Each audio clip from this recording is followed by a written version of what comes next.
हमने देसी मुर्गियों की उनको अंडे देंगे, बच्चे देंगे। ये मैं आज आपको वो चीजें बता रहा हूं जिसमें अरबों डॉलर की जरूरत नहीं है। इसमें सिर्फ हमारे पास ये भी एक्सपेरिमेंट हो चुका है, ये भी पायलट हो चुका है। अब हमने उनको अगर हम टीके लगा के उनकी मदद कर दें तो वो उनकी प्रोटीन इंटेक भी बढ़ जाएगा, उनके पास मुर्गियां भी होंगी, अंडे भी होंगे बेचने के लिए। बरसों से पाला हुआ, दिल के कोने में छुपाया हुआ मेरा सपना पूरा करूंगा।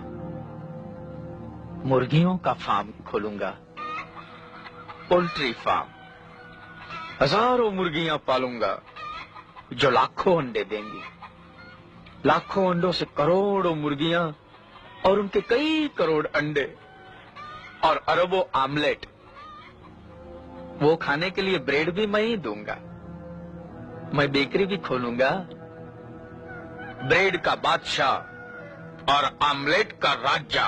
YouTube पर गुगली टीवी देखने के लिए youtube.com की सर्च बार में गुगली टीवी टाइप करें। गुगली टीवी के पेज पर सुर्ख रंग के सब्सक्रिप्शन वाले बटन पर क्लिक करना ना भूलिए। YouTube पर अपलोड होने वाली वीडियो से बाखबर रहने के लिए बेल आइकॉन पर क्लिक कीजिए। आपको हर नई आने वाली वीडियो के बारे में नोटिफिकेशन मौसूल हो जाएगा।